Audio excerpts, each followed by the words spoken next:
Good morning. আশা করছি তোমরা সবাই ভালো আছো। তো সকাল সকাল রান্নাঘরে চলে এসেছি। সকাল না, অনেকটা বেলা হয়ে গেছে আর বাইরে প্রচণ্ড বৃষ্টি হচ্ছে। তো বৃষ্টির মধ্যে ভাবলাম মেয়ে অনেকদিন থেকে স্পাইসি কিছু খেতে চাইছে, তো ওকে চিলি পনির করে দেব। আর করব আজকে একটু সেজওয়ান রাইস, সব কিছু স্পাইসি করব। এখান থেকে পুরোপুরিটা লাগবে না, কিছুটা আমার লাগবে। চলো তোমরা দেখতে থাকো। আমি 1 পোয়া মানে 250 গ্রাম বাসমতি রাইস নিয়ে নিচ্ছি। এখানে 2 ধরনের রাইস আছে, কারণ একটা প্যাকেটে ফরচুনের ছিল আর একটাতে দাওয়াতের ছিল। যাই হোক, দুটো মিক্স করে করছি আমি। তো চলো দেখতে থাকো। চাল ভালো মতো করে ধুয়ে পরিষ্কার করে নেওয়া উচিত, কারণ চালে ওরা যা কেমিক্যাল মেশায় আজকাল,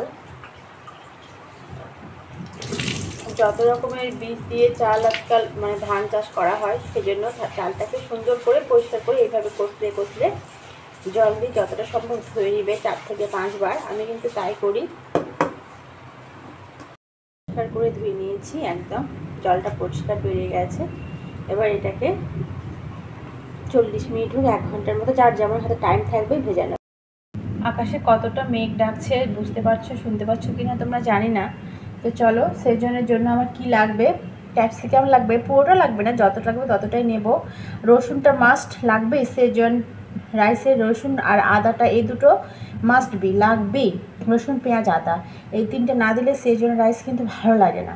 দেবো একটু গাজর আর বিনস, আজকে ঘরে নেই। যাই হোক, ওটাকে স্কিপই করে দিচ্ছি, কারণ এত কিছু দিলে না খুব একটা ভালো হয় না। কারণ এই যেটা মেন ইনগ্রিডিয়েন্ট সেটা লাগবে সেজওয়ান চাটনি, চিংসের। এটা না ছাড়া সেজওয়ান রাইস ভালো হয় না। এটা খুব স্পাইসি আর দিলে খুব ভালো লাগে খেতে, সেজন্য আমি এখানে লঙ্কাটা দেবো না।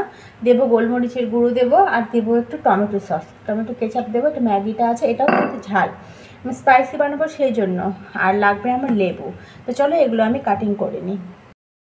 আমি এখানে তেল দিয়েছি, সর্ষের তেল। সর্ষের তেলটা দেখেছ একটু কেটে গেছে, তখন আমি একটু জিরে ফোড়ন দিয়েছিলাম। দেওয়ার পরে যে তোমাদের দেখিয়েছি আদা, পেঁয়াজ, রসুন এগুলো কুচি কুচি করে কেটে রেখেছি, এগুলো এখন হালকা করে ভেজে নেব। বেশি ভাজার দরকার নেই, হালকা করে ভাজলেই হবে। একটু লবণ দেব, হালকা ভাজা হয়েছে, বুঝতেই পারছো, বেশি না। এবার গাজর আর ক্যাপসিকামটা কেটে রেখেছি দিয়ে দেবো। জল গরম বসিয়ে দিয়েছি। লবণ বেশি দেবো না, কারণ সেজওয়ান চাটনিতে লবণ থাকে, আমি ভাজাতেও লবণ দিয়েছি। আর বেশি মশলা দেওয়ার দরকার নেই সেজওয়ান রাইসে। জাস্ট একটু স্টার অনিয়ন আর একটু দারচিনি আর লং, আর বিশেষ কিছু ঘি দেবো, কারণ ওটাতে ঘি দেবো না, ভাজার সময় দেবো না, ফ্রাই করার সময় একটু ঘি দেবো যাতে গায়ে গায়ে না লাগে, সেই জন্য। ওইটা আমার হয়ে গেছে ভাজা। এবার আমি রাইসটা দিয়ে দেবো, যে রাইসটা করে রেখেছিলাম পাল্টে ভেজে নেব। এখানে কিন্তু আমি হলুদ ইউজ করবো না। এবার আস্তে আস্তে সসগুলো দেবো।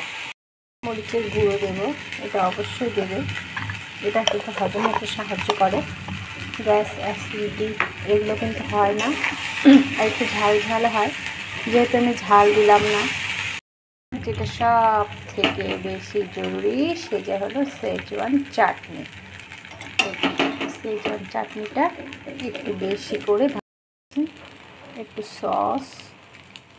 সসের পরিমাণটা বেশি না দিলেও চলবে, যে যেমন ভালোবাসে। দেখো হালকা হাতে সুন্দর করে নেড়ে নেবে।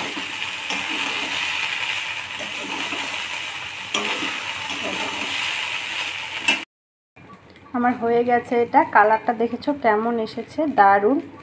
এবার দিয়ে দেব লেমনটা দেবে।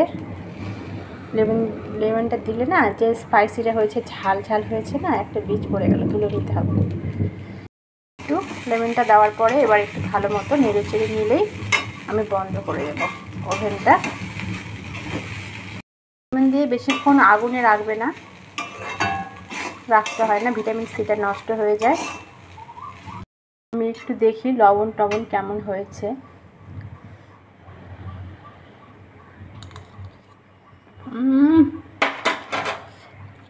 দারুণ হয়েছে খেতে। সেজওয়ান রাইসের সাথে না অন্য আর কিছু লাগে না, জাস্ট এটা হলেই হয়ে যায়। তাও তো মেয়ের সঙ্গে পনির করলাম। তো পনিরে আমি চিলি পনির করতে চেয়েছিলাম, আর করলাম না, কারণ প্রচুর ঝাল। এটা চিলি পনির করলে আরও ঝাল হয়ে যাবে, খেতে পারবে না মেয়ে। সেজন্য আমি এমনি পনিরের গ্রেভি করে নিয়েছি।